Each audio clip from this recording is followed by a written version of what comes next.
Hi friends, जर भात उरला असेल तर तो फेकून देऊ नका. त्याचा मस्त मसाले भात बनवूया.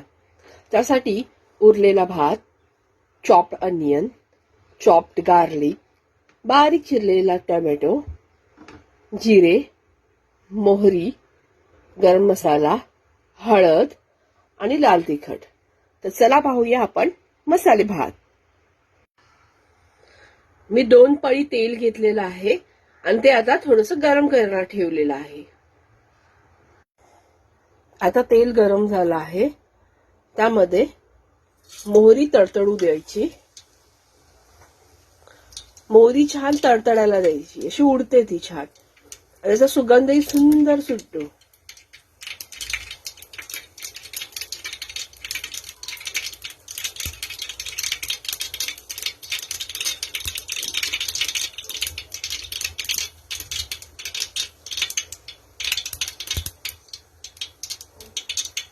वाह, खूपच सुंदर सुगंध सुटलाय. मोहरी तडतडल्यानंतर जिरे टाकावे.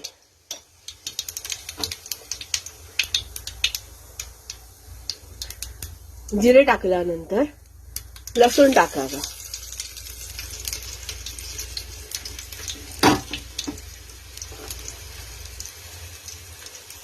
लसूणाचा थोडासा कच्चापणा गेल्यानंतर त्यात कांदा टाकावा.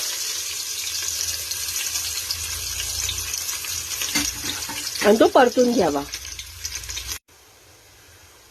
कांदा परतत असतानाच त्यात थोडी हळद टाकावी आणि छान कांदा परतून घ्यावा.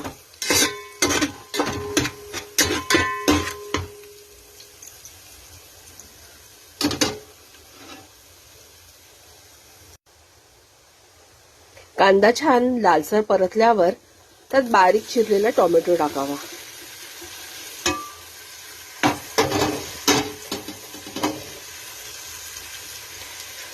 आणि तो छान बारीक होईपर्यंत, म्हणजे त्याला पाणी सुटेपर्यंत किंवा तेल सुटेपर्यंत भाजून घ्यावा.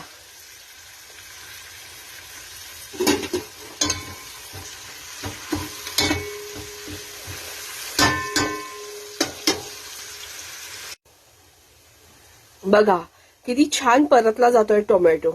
अशी छान ग्रेव्ही होते ना, खूप चटकदार लागते. आता त्यात आपल्याला गरम मसाला आणि मीठ टाकावयाचे आहे. आता यात आवडीनुसार गरम मसाला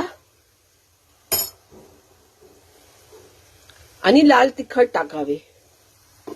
मी थोडे कमीच घेतले आहे, कारण जास्त तिखट आम्ही खात नाही. मीठ मी भातातच मिक्स करून घेतलेला आहे. आता हा थोडासा 2 सेकंद फक्त मसाला तेलावर परतावा.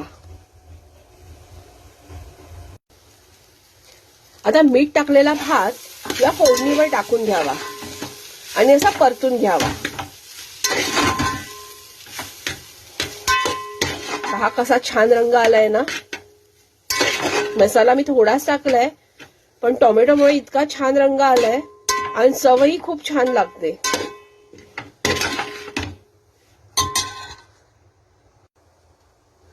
आता मंद आचेवर झाकण ठेवून 2 मिनिटं दम देऊया किंवा वाफ काढून घेऊया. बघा, गरमागरम वाफाळलेला भात तयार.